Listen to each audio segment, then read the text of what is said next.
En el capítulo especial de hoy, Richard Owen, referente global en Customer Experience, cofundador de OCX Cognition y ex-CEO de SatMetrics, creadores del Net Promoter System. Con décadas de experiencia, ha transformado la relación de miles de empresas con sus clientes, impulsando lealtad y crecimiento. Coautor del libro Answering the Ultimate Question, Owen comparte estrategias clave para revolucionar el CX. Conferencista y pensador innovador, su trabajo redefine cómo las empresas miden y mejoran la experiencia del cliente. My friend and CX pioneer Mauricio Duarte recently invited me to record an interview for his executive audiences in Latin America. Now, Mauricio is based in beautiful Bogota, Colombia, but his consulting firm, OpenArt, has been instrumental in helping enterprise across the entire region implement successful CX programs. Well, it's a pleasure being here with Richard Owen, one of the godfathers of the NPS system. Richard, what a pleasure being here with you. Oh, thank you very much. I appreciate the invitation, Mauricio. No, not at all. Richard, it is amazing what you've done for the past, I think, 2 decades regarding customer experience in the NPS. And giving this 2025, I would like to have your vision of what's going on in the CX world regarding AI, the evolution of NPS. But before we go into those topics, I always like to talk about the person. So why did you start it in the CX business? Why? What did you study? How did you came about all this? Well, thank you. That's a long story. As you say, I've been in the CX industry for 20 years. And I really got interested in customer experience before that when I was a general manager at Dell Computer Corporation. And back then, we're in the PC business, you can imagine, and the PC business is a very competitive industry. There wasn't a lot to differentiate one manufacturer from the other. So I had as a general manager, I'm running a business, I'm trying to generate revenues and profits. And it became obvious that the company really understood this idea that customer experience was a differentiator. So it wasn't my day job thinking about customer experience, but it became very clear that this was a winning strategy for the company. And I got very interested in it back then. And you fast forward maybe 4 or 5 years, I'd been involved in taking one technology company public. I was looking for my next leadership position, and the opportunity at SatMetrics came up. And I'd heard stories at the time about how Siebel Systems had been using this technology to really transform itself from being very product-centric to very customer-centric. So it struck me as a really exciting opportunity to get involved in something that I'd seen as a concept work and now seemed to be applied to technology companies in very interesting and new ways. And I'd wrestled with this challenge in every business I'd run. How do you know that you're capable of creating great customer outcomes? And so the idea of being on the sell side of that, sort of building technologies that would solve that problem, seemed pretty natural to me. So I got drawn into it through that route. Okay, great. And how did you get involved with the NPS methodology? A lot of people confuse it with just a score, but we know it's an overall strategy and a methodology. How did you came about it, and how did you got involved with Fred Richfield in this topic? So when I joined SatMetrics, Fred Reichelt was one of the board members already. He'd been recruited to the board, and he was working with the head of research and development, Dr. Laura Brooks, on a methodology. And they were pretty much at the late stage of putting the finishing touches on this. They'd been looking for data sets that correlated financial and economic outcomes with customer loyalty objectives. And so Fred and Laura had done most of the really heavy lifting around this, sort of building out the data science part of it.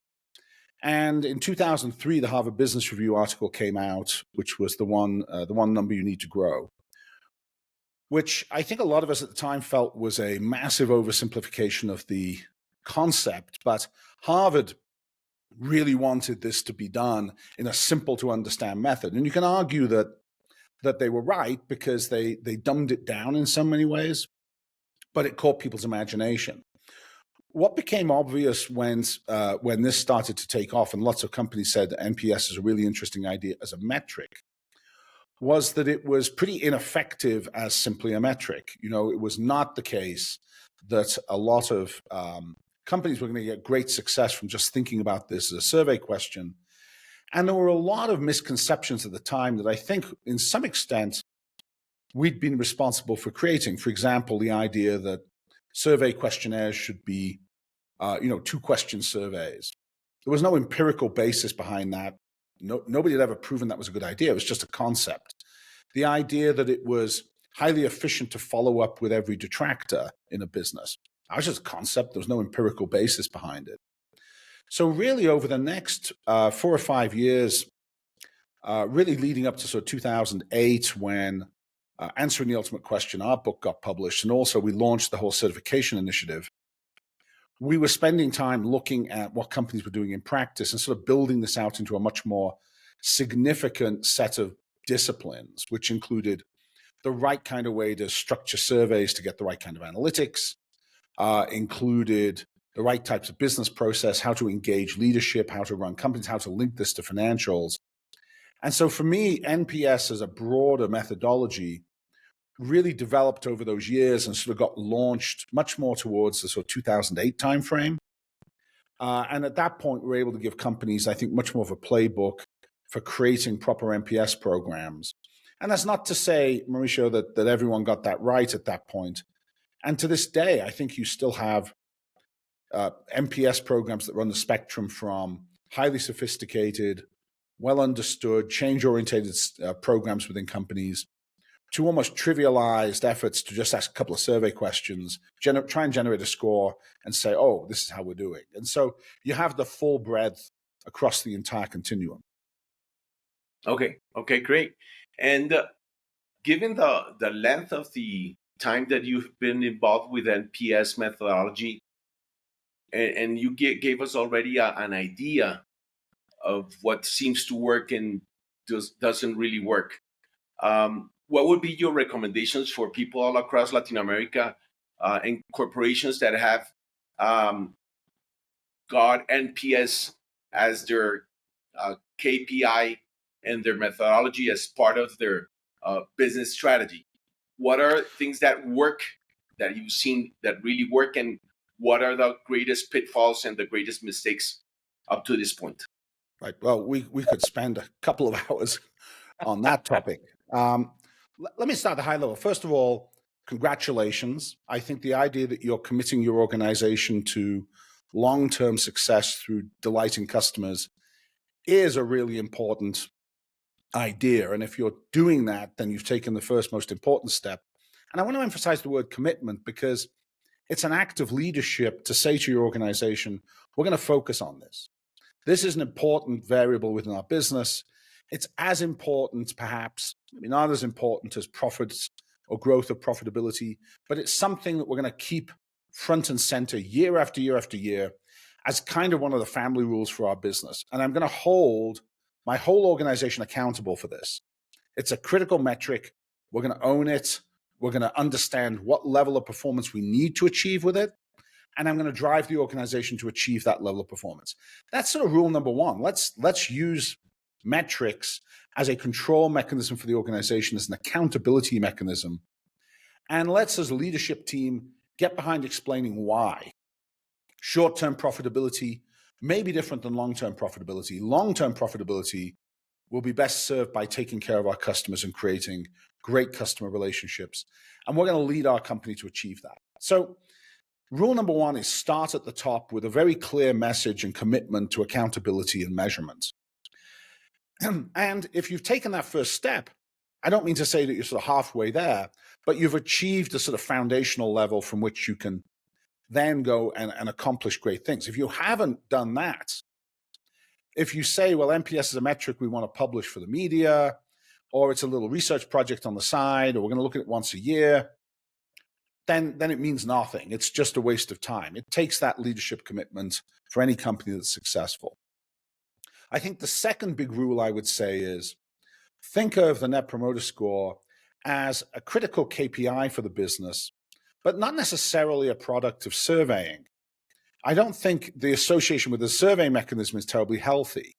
What you want, if you have any KPI for the company, is you want the best possible way of calculating that KPI. And by best possible, I mean the most accurate, the most complete, the most comprehensive. And that's going to change over time with technology waves. And we're going to talk about artificial intelligence. But even within the survey world, before AI, the way in which we would accurately generate Net Promoter Score was evolving. And so the metric today is not the metric it was 20 years ago. The metric's still the key thing, but the way you calculate it and how you create better ways of looking at it is really instrumental. So the second thing I would say is don't be locked into the technology, be locked into the metric, and don't think of the metric as being associated with the technology. It's not a survey question. It's a data point. The third thing I would say is any metric is of very low value if you don't understand the diagnostic. And by that, I mean, why? Why is the metric what it is? And I think this is where a lot of companies have gone wrong. They've measured something, but they don't really understand why that number is what it is. So if you're creating promoters or creating detractors, and you don't have a really good understanding of what it is about your operations that's creating those outcomes, what are you going to do? I mean, at some level, you're going to look at the number and say, well, it's up or it's down or it's flat, but we don't know what to do. And so to create action, to create momentum within the company, you really need two things. You need accountability, as we already said, but you need diagnosis. You need an ability to fully understand what it is and why you have these numbers the way they're shaping up. And that diagnosis comes from a number of sources. You want to be able to link to operational data. You want to be able to understand why your business operations are creating these outcomes. You want to understand how these outcomes affect financials. And you want to understand what the root cause of these outcomes are. So really, that's the third key thing, build good diagnostics. And the final thing I would say is start to embrace the idea of process within the organization. So if you have a customer that's identified as a detractor, what are you going to do? How are you going to engage the organization? How are your sales teams going to engage? What information are you going to give them to enable them to take good actions? How are you going to learn from those actions? How do you get the entire organization moving forward around this? And that's a combination of process, systems, data, and also incentives and accountability. So those are really the sort of top-down things that you could summarize as being the big lessons. And a lot of it you could say is true for any management measurement system of any kind, whether it's financial or operational or Net Promoter Score. But a lot of companies don't get those fundamentals right, and they're disappointed by the results. Great advice, Richard. Regarding the challenge that most organizations face to quote unquote sell the importance of customer centricity is, some argue, is the lack of the economics, the understanding of what really impacts the bottom line in a company. And that's my conclusion. But I would like to hear you regarding what are the challenges from the operation and from the CX division, to say it that way, to communicate with the C-level of the company. What makes sense? What has worked? So you're absolutely right that at the end of the day, this is making an economic argument. I mean, companies adopt Net Promoter Score really for two reasons. One is that there is a philosophical commitment to this from the leadership team. So if you look at, for example, Charles Schwab, who was one of the earliest adopters of NPS, the big American brokerage house, Charles Schwab himself, Charles Schwab the man, not just the company, Charles Schwab said, we are committed to creating the best possible company for our customers. We're going to measure that through NPS. That's it. I'm in charge. You can debate it. You can say whether it's a good idea or a bad idea. I don't care. This is how we're running the company. And so you get that kind of charismatic leader saying, this is how we roll. This is our family rules. If you don't like it, don't come and work for Charles Schwab. And that happens in a lot of companies. The charismatic leader says it's critical that we create long-term customer success. This is my set of rules for it. Now, the other group of companies, you could argue, are a little more skeptical, and they want proof, and they want economic connection. They want to understand, how does this impact profitability? How does this impact loss or growth, whatever the economic outcome? Call it all customer lifetime value, because at some level, it's all CLTV. And for that organization, they want to start to see data that links the impact on creating better customers with other financial metrics, whether that's retention, maybe churn-oriented metrics, maybe that's lifetime value, upsell, cross-sell, whatever you have. And there's two challenges associated with that. The first is, do you have data that's of the required quality and diagnostics of the required depth that enable you to make those connections? Because if the way you create NPS is very poor, then it's not going to connect to anything. So if your disciplines around generating the metric are wrong, you generate the wrong metrics, and it's not going to make any impact to anything. And a lot of what companies call NPS is not really a very effective way of measuring it, so it's not going to link to financials. The other problem is that they don't know how to generate clear linkage between financial outcomes and their promoter score. And in some ways, it's kind of our fault, Mauricio, because what we did originally was we established a very industry-level macroeconomic linkage between NPS and growth. We said, oh, within this industry, NPS leaders beat non-leaders. And Bain continues to generate some really exceptional reporting and analysis that show that NPS leaders continue to outperform at a very aggregate level.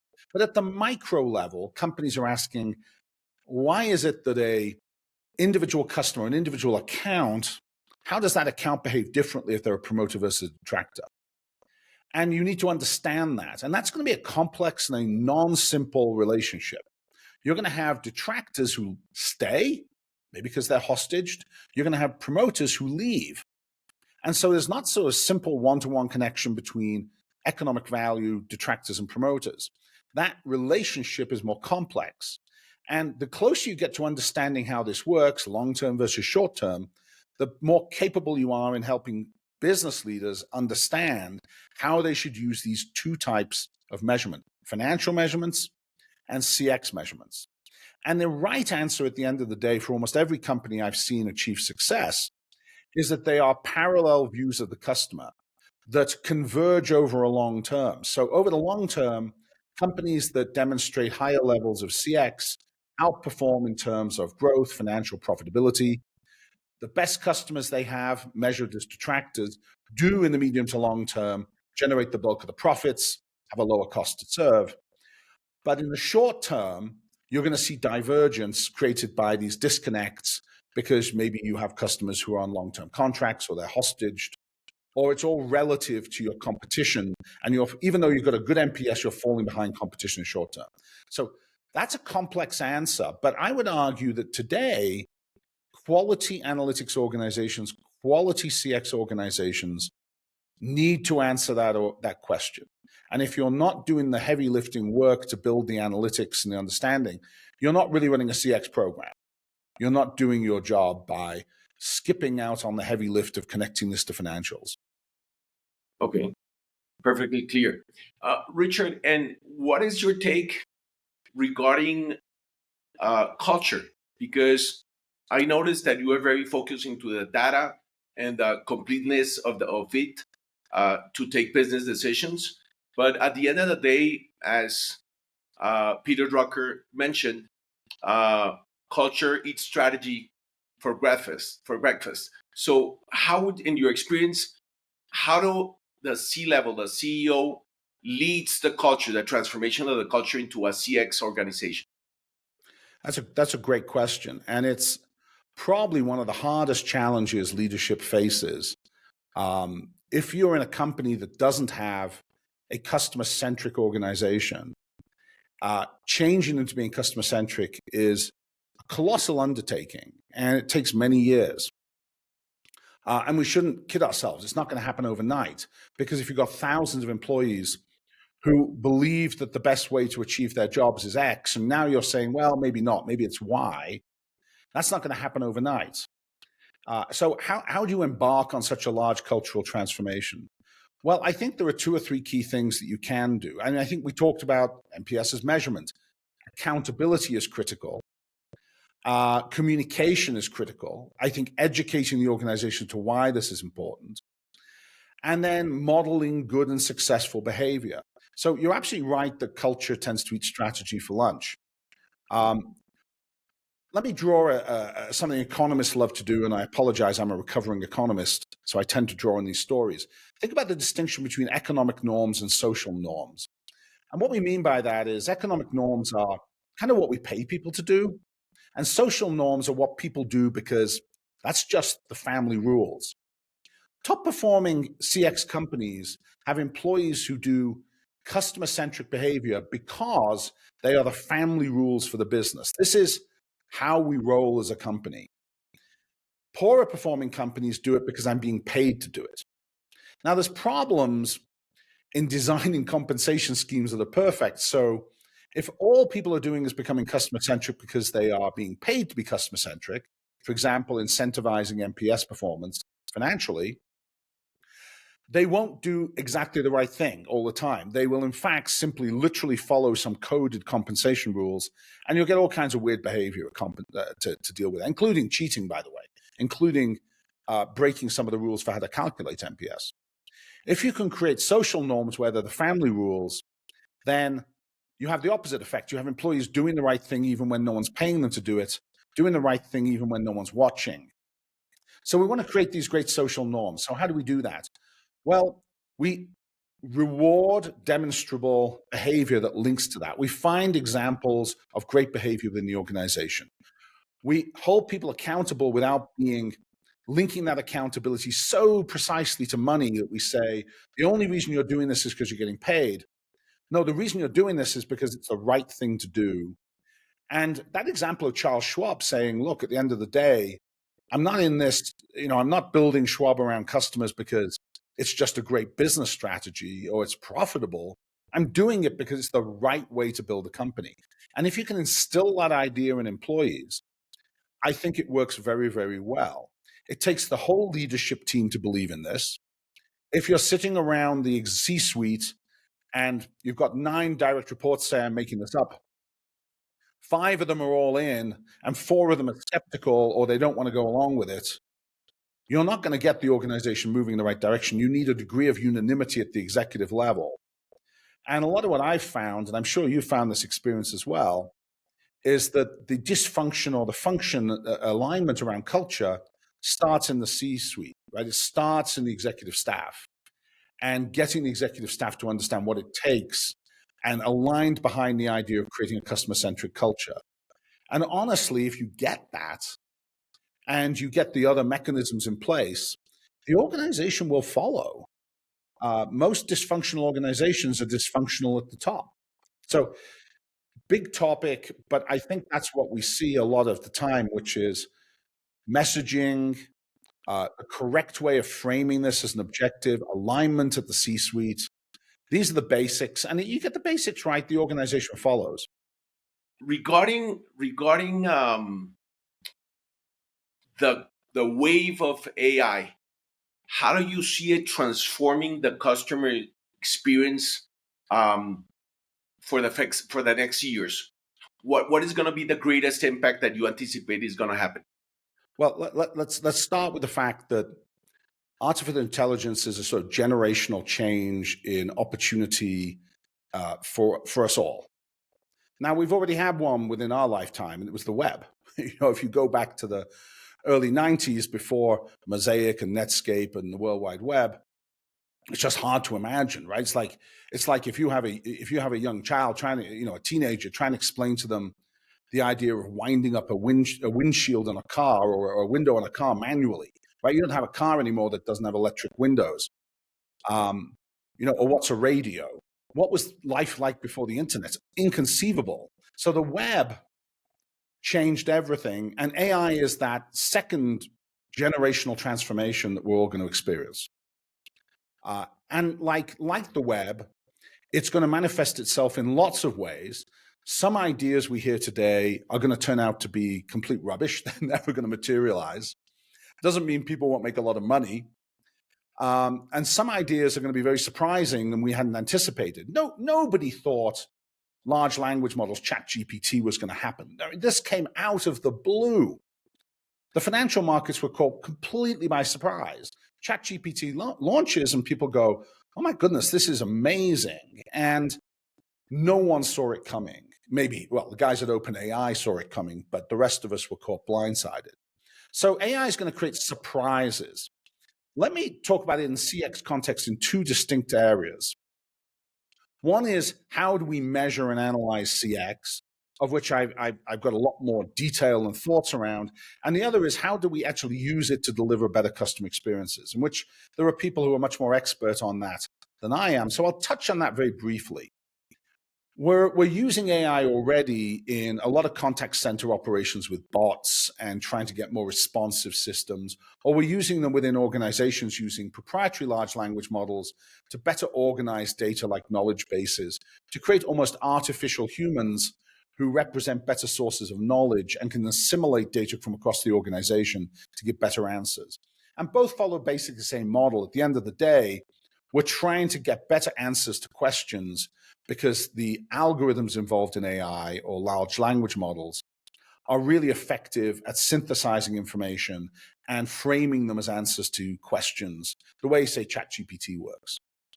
Now, I think there's a cautionary tale here, which is we've had chat in contact centers for a long time. Some of it's been absolutely terrible. Some of it's been quite useful. A better version of that is welcome, but not necessarily transformative. It still doesn't fundamentally solve creating great experiences. So I don't think we want to go all in on this idea that AI equals better chat, unless we understand that chat or human interaction with systems is going to be massively beneficial to delivering better experiences. There is application of AI to mass personalization. So to be able to use the data you have about customers to create incredibly personalized experiences for them when they're consuming your product, especially digitally, very hard to do in the non-digital world. So I think digital products will become much more hyper-personalized because of AI. And so these are things that are unquestionably going to improve customer experience if used correctly, and if used badly, are going to result in just more sort of automation where humans don't want automation, or clumsy AI, where ultimately customers just get upset because you're just trying to substitute for humans when they actually want humans. So let's park that for a second, because again, I think there's a lot more to be said about that by people who are probably more expert than I am. Let's talk about measurement though, because let's talk about NPS. What does AI do for NPS? Well, we've known since we created NPS that the Achilles heel, the thing that's always been the failure point in every CX program, was the survey. When it came down to it, the survey was the best technology we had at the time, 2003, but it's fundamentally flawed. And it's flawed for two or three important reasons. The obvious one that everybody understands is it's flawed because a fraction of customers respond. Now, we kind of get around that by using a 1960s technique called extrapolation. And we have all our sort of research tools to use extrapolation. But extrapolation is a very clumsy and poor technique. And I'll explain in a second, it doesn't really work very well. Certainly doesn't work well at all in B2B. Fails, in fact. But even in B2C, it has its problems. But that was fine. Best we could do was surveying. So we have a fraction of customers responding. The second problem we have is that fraction is declining. Customers get survey fatigue, and over time, we've seen declining response rates. The third problem we have is that what we really want is to keep on top of our customers frequently. We want to hear from them every week, every month, maybe every day. And what we get is maybe once a year, maybe twice a year. So we get very low frequency data. So that's not great. And the next problem, more insidiously, is that customers won't tell us a lot. What we'd like to do is we'd like to ask them 100 questions. And we'd like those questions to be very precisely connected to the way we run our business so that we could get really, really useful answers. We'd like to understand How important is shipping to you? And when I say shipping, how important is shipping on time versus just fast? And when I say on time or fast, do I mean within 3 days or 2 days? At what point do you really get upset? Is it after 5 days late? Is it 6 days late? That kind of precision is what we want, and it's impossible. We'd have to ask 1,000 questions, and we'd have to ask them very precisely in operational terms, and we can't do it. So we can't get good survey results. And I wanted to revisit that extrapolation problem. And Bain's done some great work on this, by the way. What we know now for a fact is that survey respondents have a bias towards being promoters. We know that non-respondents are more likely to be detractors. So in other words, your survey NPS is too optimistic. You're hiding a whole bunch of negativity because detractors are less likely to respond to surveys. So, oh my God, NPS is actually too optimistic, which, by the way, if you mean you have a terrible NPS, I got bad news for you. It's only worse than you think. And there's bias. So AI, we believe, can solve all those problems. And that might sound like a hugely significant statement. So let me back that up with fact. The question is, can instead of us asking a customer for a viewpoint, can we predict with any degree of accuracy how they would have responded to that survey without them responding? And that's really a machine learning problem. And the answer to that can be very precise. Are we accurate in being able to do that? And the answer is obviously, yes, we can. We can predict with a high degree of precision whether a customer is a detractor, passive, or promoter. And when I say a high degree of precision, I mean with an 85% better, slightly worse degree of accuracy, which is very highly accurate. And if we can predict instead of asking them, survey response rates don't matter anymore, you might think. You're going to be able to predict every single day instead of once or twice a year. And because the prediction, well, let me step back. How do we predict? Well, we need two things in order to predict. We need to be able to train a machine to think like a customer. And then we need to be able to feed the machine data that would give it a basis of prediction. So training the machine, ironically, surveys turn out to be very, very good at training machines, as long as the survey is focused on helping us understand how customers make trade-offs. So we're not really interested in surveys anymore because they generate a net promoter score. What we're interested in is can surveys inform us as how customers make trade-offs around, let's say, your manufacturer shipping versus early life quality versus support. We want to understand how the customer makes those choices. And surveys can tell us that. And tools like relative impact analysis on surveys can tell us that. So we can train the machine to think like a customer using surveys. And then what we tell the machine is, here's all the things that happened to the customer. The customer placed the order on this date. It was for this product. The customer is in this region. They have this demographic. Here's all the information we know about this customer. And then the customer received the product on this date. And then the product failed or it succeeded initially. And they called us and they got a spare part. Spare part shipped late or it shipped early. All that data we have in the company about the customer, we feed the machine that data.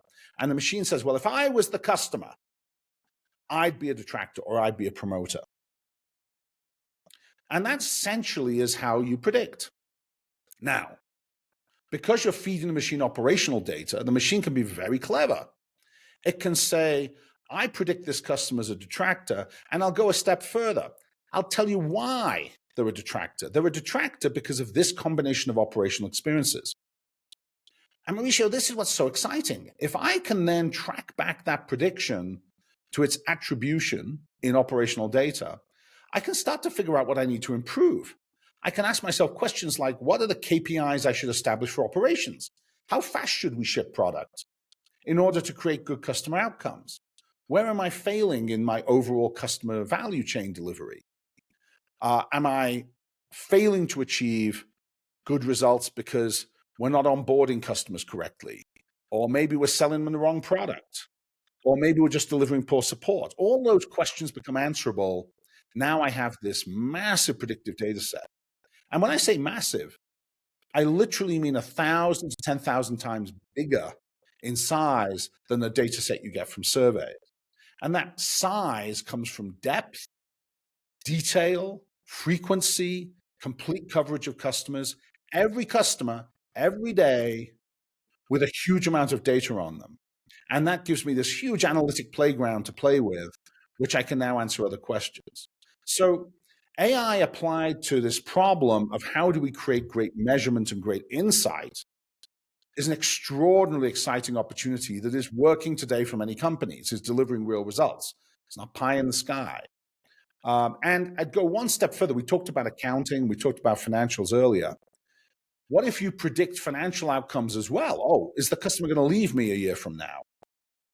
Well, you can do that, and you can tie the two data sets together. You can say, is this customer a promoter, and are they going to stay? And you can see differences in factors emerging over time. So we're in an absolute playground of data and analysis, and we're capable now of answering questions inconceivable 4 or 5 years ago. But it's this transition to AI that's making it possible. Okay, great, Richard. Thanks a lot. Regarding, let's backtrack a little bit within time.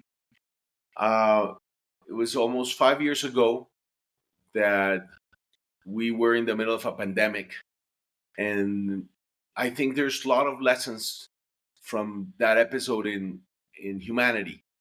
From your observations in CX, what are the key takeaways in such a massive transformation of what was the status quo of CX, and how did it evolve, and what did we learn from it?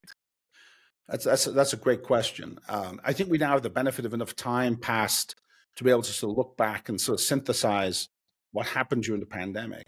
And I would pinpoint it this way, and I think very simply, digital transformation finally mattered. And not in a way that it was not an advantage before the pandemic and companies weren't embracing it, but it went from being, for a lot of companies, something they aspired to being something that was absolutely essential almost overnight. Let me give you an example from the banking and finance sector. So going into the pandemic, if you asked any significantly at scale financial institution about their customers and use of digital product, websites, mobile, digital banking, they would say, yeah, it's great for the kids. If you talk to someone under 30, they think that a bank is a wristwatch or an iPhone, or they think that PayPal in the US is a bank, or if you're in Africa maybe, or in emerging countries, it's mobile phone-based banking. But that's for kids, that's for the under 30s. If you go into the people who hold deposits for retail banking, over 50, the people with the money, they want to go into a bank branch. They still use cash maybe they write checks, but they go into branches and they do things in branches. Well, the pandemic arrives and branches are closed. You cannot walk into a branch and do something.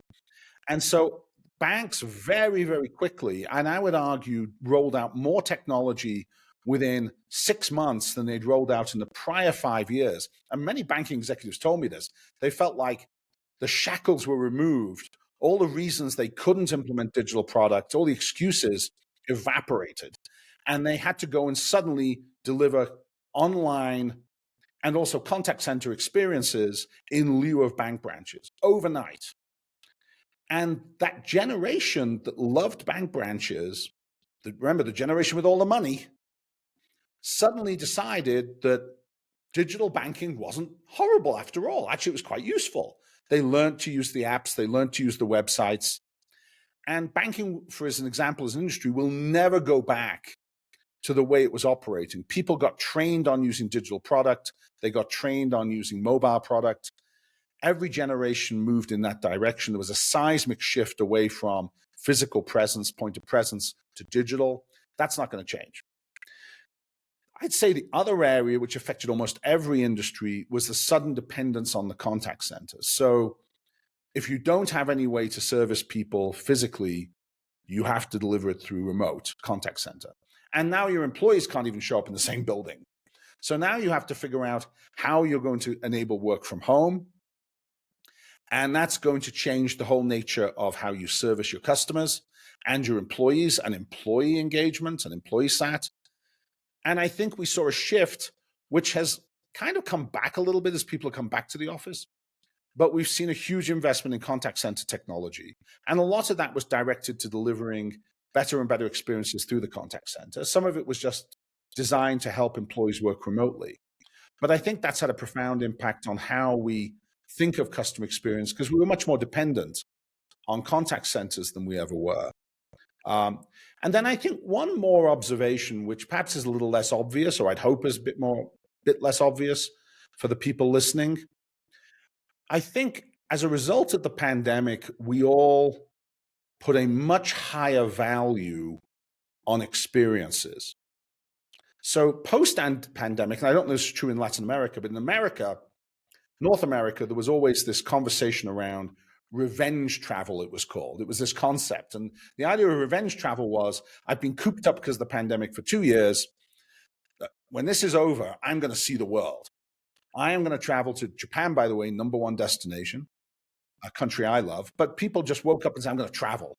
I'm going to have experiences. I realize how precious experiences are because I was denied them for 2 years. I realize how important my connection with my family is because I couldn't see them.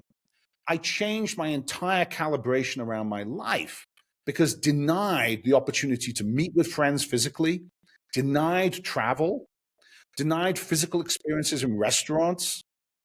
I suddenly realized how important these things were to me. And I changed the way I think about experience. And I want experiences. I don't care as much about product as I used to, because I had products. I could sit in my home and TV's there, my sofa's here. But products didn't make me happy. What I missed was experiences. And so I think post-pandemic, we all recalibrated and put a huge value on experiences, an opportunity to connect with other human beings, physically in the real world, travel, see friends, see family. And I think that is having a profound effect on the quality of experiences we now deliver to people and what customers want. And maybe that'll fade over time. Maybe 10 years from now, we'll all get back to just wanting a better high definition television. I don't know. Cynically, maybe that's the case. But I think that at least for now, we prize experiences much higher than we probably did going into the pandemic. Okay, great. Richard, let's change the area to the B2B world and CX. What are your key advices in 2025 and moving forward in how to capture or how to create experiences from corporation to corporations? What makes sense? What is working? Right. So B2B has always been the sort of stepchild in CX analysis, right? A lot of the work always came out of consumer markets, and research work was always very consumer-centric, and anyone in B2B was sort of frustrated because none of this seemed to really work. And that was somewhat true of NPS as well. In Net Promoter Score, because we tended to use surveys to collect information from individuals, we would say, well, is that the right individual? I mean, is the person responding actually going to have any impact? Because unlike consumers, the buyer, the decision maker, and the respondent aren't necessarily the same person. And in B2B, that's a huge problem. So now we have the opportunity to rethink that and say the account is the atomic element in CX. We want to understand, will the account buy more, buy less, grow, shrink, all of those questions. And as we move into this era of predictive CX metrics, we can predict the behavior of the account and sort of tune out these problems we've had with individuals. Are we talking to the right people? Now we're sort of asking, is the account going to behave this way? And sort of solve that problem of the wrong person that was highly tied to the survey universe. The second problem we've had in B2B over the years is that unlike consumer markets, unless you're in a very, very micro B2B environment, in other words, your average customer has maybe 1 employee or 2 employees, And so they look more like consumers, frankly, than they do like businesses. If you're in larger enterprise, you have no homogeneity. Your accounts are all different. They have different economic profiles to you. They have different behaviors. And so extrapolation just doesn't work. I mean, a simple thought process. If you had 3 accounts and that was all you had in your business, and one of them was generating $1 million and one was 500,000, one was 250,000, all in different industries, different geographies, and one of them responded to a survey, you'd have a 33% response rate. That's great. Would you extrapolate from that one result to the other 2 accounts? That's nonsense. I mean, that doesn't tell you anything about the other 2 accounts. Maybe it tells you something about similar accounts, but they're not similar. They're different economic profiles, different geographies, maybe different product mix. So extrapolation fails horribly in B2B. Prediction works very, very well. So we're now moving into an era where B2B can sort of finally get its due. We can finally get to the atomic level of behavior in accounts. Now, there's another interesting problem with B2B, which is that loyalty in B2B has a different relationship with financials than it does in B2C. Why? Well, for a number of reasons. First of all, because of contracting. I mean, it seems fairly obvious, but if you go to a customer and you sign a 5-year contract with them, you know they're not going to leave you for 5 years, barring some huge disaster. So the probability of them leaving might be 0 for the next 3 years or close to 0. And they could be a detractor. They could hate you, but they're locked into a contract. So we now need to think differently about the relationship between CX and customer churn. And maybe for what we want to be thinking about is that 5-year contract event and what leads up to that and how we ensure that that creates a great result and how we lay the groundwork for that in the first few years. Even though we're going to have 0 churn risk, we want to create a promoter because we believe that in 3 or 4 years when that contract comes up for renewal, we want that customer to be going, this has been a great contract, great relationship. I'm not going to put you out to bid. I'm not going to force you to reduce your price. I'm going to reward you with a renewal or expansion of business. So we need to think about contracts. We need to think about timing differently. We need to think about customer lifetime somewhat differently. So the nature of how we use CX data is changing when it comes to business accounts. And we want to get this issue of life cycle really under control. And then the other aspect of B2B is in most companies, the relationship with the customer is managed by a combination of humans and technology. And that combination is very interesting. When you get very large accounts, people often assign whole teams. They may have 3 people or 4 people, and they want those teams to have great data. Now, the problem is, and anyone who's run a business-to-business company will tell you, if you go and ask your people how things are going with customers, they'll give you an answer. Is that answer even vaguely accurate? Probably not. It's based on a lot of human bias. Well, I had lunch with the customer the other day and they told me everything's fine. Well, lunch with who? Is that even representative of the customer? And when they told you it was fine, were they being polite? Did you buy an expensive lunch? Had they had a bottle of wine? I mean, and what does fine mean? Does fine mean they're going to renew? Do you even believe that? So humans tend to form these bias impressions of their relationships. And what we want to do with all of these humans in the mix is we want to introduce data, not to replace them. Far from it. We want to introduce data to account managers, data to customer-facing team members to help them make better decisions. So if I'm an account manager and I'm running a large account and I think everything's going great, but the algorithms are telling me that something's wrong, that can help me make a better judgment. That can help me go and ask different questions of different people, investigate what's going on, unearth a truth that's not obvious to me from the conversations I'm having, but if I dig into the data becomes obvious. And so we're now creating more productive human beings. We're also creating more efficient human beings. I'll give you a simple example. If I have 1,000 customers and I have a team of people to support them, the temptation is just to kind of spread their activity across all of these accounts. I'll give you 100, or I'll give you 10, or I'll give you 5, just go do something. Whereas if I have a view of the health of all these accounts that's very precise, I can start to allocate teams and actions very specifically. I want you to go after this account and do these 3 things because the data is telling me this is where my problem is, or this is where my opportunity is, and this is probably what's going to work best. And that makes those people much more efficient. I can run with perhaps smaller teams, or I can get more done with the same size teams. So the opportunity for productivity in B2B is really high. And then finally, how do we blend digital versus human experiences for our B2B customers? We can answer those questions. We can start to look at whether or not we're creating the right mix of digital support versus actual human beings getting engaged. Are we creating that right balance? Because we start to see that in the data. We can test that now. So I think B2B is arguably the most exciting area now for innovation.